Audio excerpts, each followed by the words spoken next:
अब हम यहाँ पर प्रश्नावली 4.4 का चौथा प्रश्न सॉल्व करेंगे। हमने संपूर्ण कक्षा 10 एनसीईआरटी गणित को हल कर दिया है। यदि आप संपूर्ण कक्षा 10 एनसीईआरटी गणित को हल सहित देखना चाहते हैं तो डिस्क्रिप्शन ज़रूर चेक करें। तो यहाँ पर क्या स्थिति संभव है, यदि है तो उनकी वर्तमान आयु ज्ञात कीजिए। दो मित्रों की आयु का योग 20 वर्ष है। 4 वर्ष पूर्व उनकी आयु का गुणनफल 48 वर्ष है। तो यहाँ पर मान लेते हैं, माना पहले मित्र की आयु है x वर्ष, फिर दूसरे मित्र की आयु निकल आएगी 20 माइनस x वर्ष, क्योंकि दोनों मित्रों की आयु का योग 20 वर्ष है।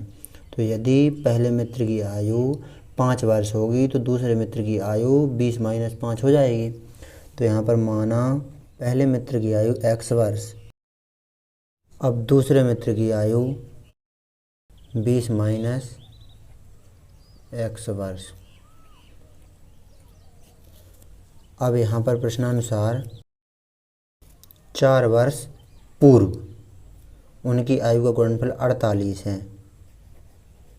4 वर्ष पूर्व, जब पूर्व कहा जाए तो उतना उनकी आयु में से घटा देना है, और जब बाद कहा जाए तो उतना जोड़ देना है। तो पूर्व कहा है तो 4 वर्ष पूर्व पहले मित्र की आयु हो जाएगी x माइनस 4, और 4 वर्ष पूर्व दूसरे मित्र की आयु हो जाएगी, इसमें से 4 घटा देंगे।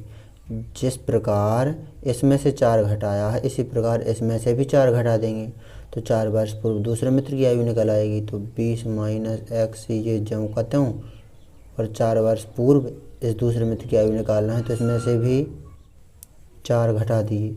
कहा गया है 4 वर्ष पूर्व उनकी आयु का गुणनफल। 4 वर्ष पूर्व पहले मित्र की आयु ये है, 4 वर्ष पूर्व दूसरे मित्र की आयु ये है, इनका गुणनफल कितना है 48।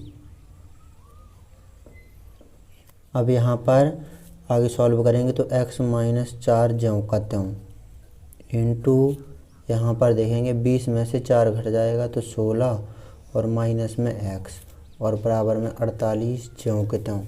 आगे सॉल्व करेंगे यहाँ पर, तो यहाँ पर गुणा कर देंगे इन दोनों का गुणा इन दोनों में। तो x का गुणा पहले इन दोनों में करेंगे, फिर माइनस 4 का गुणा इन दोनों में करेंगे। तो x का गुणा 16 में करेंगे तो 16x, माइनस का चिन्ह लगाया, x का गुणा x में तो x स्क्वायर, माइनस के 4 का गुणा करेंगे 16 में तो माइनस के 4 का गुणा 16 में तो 16 चौके 64, माइनस के 4 का गुणा माइनस के x में तो माइनस का गुणा माइनस में होगा तो प्लस 4 का गुणा x में तो 4x, प्लस के 48 बराबर किस तरफ ले आएंगे माइनस के 48, बराबर को उस तरफ बचा 0। यहाँ पर देखेंगे माइनस के x स्क्वायर, अब यहाँ पर प्लस के 16x और प्लस के 4x हो जाएंगे प्लस के 20x, और माइनस के 64 और माइनस के 48 जुड़ जाएंगे, चिन्ह समान है। तो 64 और 48 होते हैं 112, बराबर को उस तरफ बचा 0। अब यहाँ पर पहले पद से जो माइनस है इसको हटाना है। तो इसको हटाने के लिए हम पूरे समीकरण में माइनस से गुणा कर देते हैं। तो जब माइनस से गुणा करेंगे पूरे समीकरण में तो तीनों संख्याओं के चिन्ह बदल जाएंगे।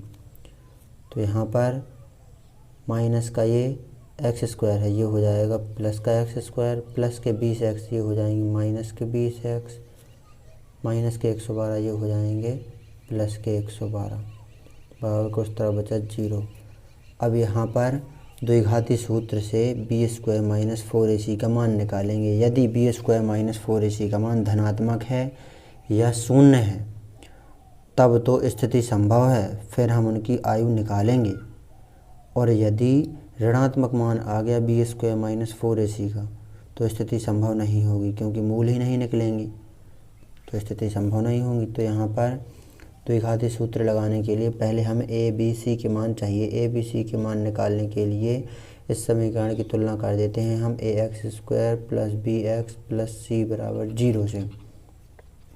तो यहाँ पर a का मान हो जाएगा, x स्क्वायर के साथ में संख्या कुछ नहीं है 1 माना जाता है, b का मान हो जाएगा माइनस के 20, c का मान हो जाएगा 112।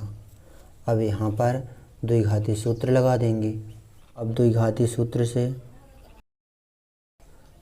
सूत्र बी स्क्वायर माइनस 4ac मान रखेंगे यहाँ पर। तो यहाँ पर b का मान है -20, तो b के मान का वर्ग, माइनस का चिन्ह लगा है। 4 इंटू a का मान है 1 इंटू c का मान है 112। अब यहाँ पर सॉल्व करेंगे तो यहाँ पर माइनस के 20 का गुणा माइनस के 20 में, तो माइनस का गुणा माइनस में होगा तो प्लस, 20 का गुणा 20 में होगा तो 400। माइनस का चिन्ह लगाया। 112 का गुणा 4 में करेंगे तो 100 का गुणा 4 में किए तो 400 और 12 चौको 48, तो 448 हो जाएगा। अब यहाँ पर माइनस के 448 में से प्लस के 400 घट जाएंगे तो यहाँ बचेंगे माइनस के 48। तो यहाँ पर b² - 4ac का मान आ गया ऋणात्मक। अब ऋणात्मक मान आया है तो यहाँ पर मूल निकले ही नहीं, तो यहाँ पर स्थिति संभव नहीं है, तो स्थिति संभव ही नहीं है। तो यहाँ पर कैसे निकलेगी उनकी उम्र, तो यही हमारा आंसर है। इस प्रकार आपको इस प्रश्न को अच्छी तरह से सॉल्व कर लेना है। परीक्षा की दृष्टि से बहुत अधिक महत्वपूर्ण प्रश्न है, तो नोट कर लीजिए इस प्रश्न को अच्छी तरह से। आप यहाँ पर कुछ नहीं करना है, b² - 4ac का मान निकालना है, धनात्मक आए या शून्य आए तब तो मूल वास्तविक होते हैं। फिर यहाँ पर हम आगे सॉल्व करेंगे, x का मान रखेंगे ऊपर। अब जब मूल ही नहीं निकल रहे हैं, यहाँ पर ऋणात्मक मान निकल रहे हैं, तो हमें द्विघाती सूत्र लगाने की आवश्यकता है नहीं। x बराबर -b + माइनस √b² - 4ac/2a, ये सूत्र हम कहाँ से लगाएंगे जब b² - 4ac का मान ही ऋणात्मक आ रहा है, मूल ही नहीं निकल रहा है आगे, तो यहाँ पर स्थिति संभव नहीं है। तो नोट कर लीजिए इस प्रश्न को अच्छी तरह से।